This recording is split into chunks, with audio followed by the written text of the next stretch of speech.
반갑습니다. 오늘 국회 본회의에서는 간호법 재투표를 할 예정입니다. 여야 간에 간호법 수정안을 마련하는 방안을 놓고 여러 차례 대화를 했습니다만 접점을 찾지는 못했습니다. 간호법에서 중시해야 할 것은 의료계 직역 간의 이해 다툼의 문제가 아니라 국민들의 보건입니다.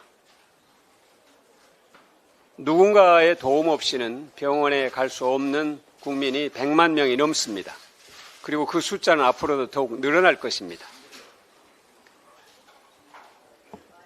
그 100만 명의 보호자와 가족, 또 앞으로 더 늘어날 그 국민들, 간호법을 계기로 공공의료 시스템을 더욱 보강해서 국민들이 받아야 될 혜택까지를 생각한다면 간호법은 통과되는 것이 맞습니다.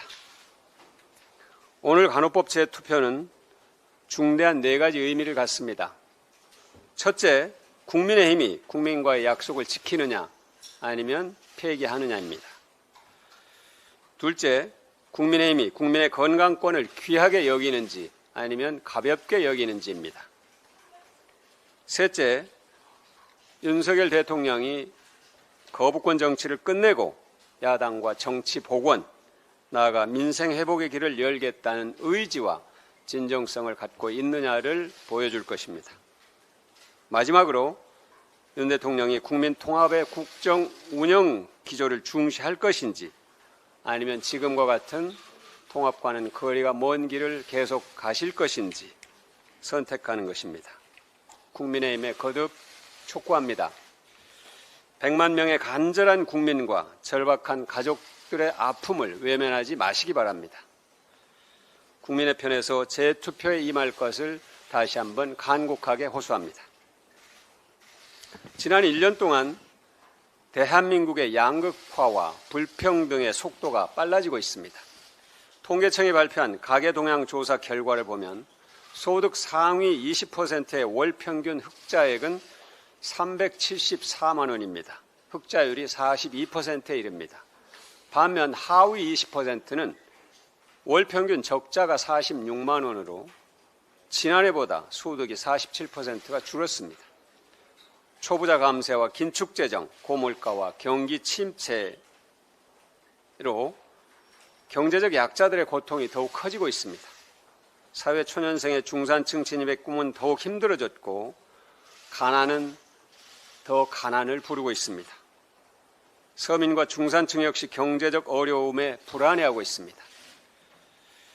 경제 불안, 소비 위축, 소득 감소에 경기 악순환에 빠진 것은 아닌지 매우 우려됩니다. 더 걱정스러운 것은 정부가 이런 상황에서도 특별하게 노력하는 모습이 보이지 않는다는 겁니다. 당장 원자재와 이자 비용이 커지면서 영세 자영업자는 생계가 어려워지고 중산층 자영업자들은 저소득층으로 떨어지고 있습니다. 특히 전체 자영업자의 연체율이 점점 오르고 있습니다. 사람 몸에 비유하면 열이 오르는 겁니다. 질병이 발생할 조짐이죠. 게다가 전기요금이 1년간 40% 가까이 올랐는데 올해는 역대급 폭염이 예고되고 있습니다. 냉방비 걱정이 벌써부터 커지고 있습니다.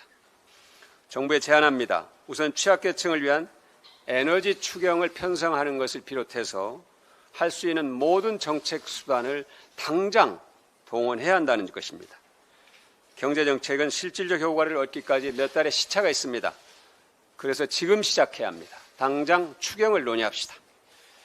재정 지출을 늘리는 것이 초부자 감세보다 GDP 증가 효과가 뚜렷하다는 것이 경제 선진국들의 교훈입니다. 경기 침체 상황에서 구두쇠 재정을 고집한다면 어려운 사람은 더욱 어려워지고 우리 경제를 더욱 주름지게 만들 것입니다. 지출을 늘려서 경제의 마중물 역할을 하는 것이 정부가 지금 해야 될 아주 시급한 역할입니다. 동시에 초부자 감세와 긴축 기조를 폐기해서 분배 흐름의 개선에 나서야 합니다.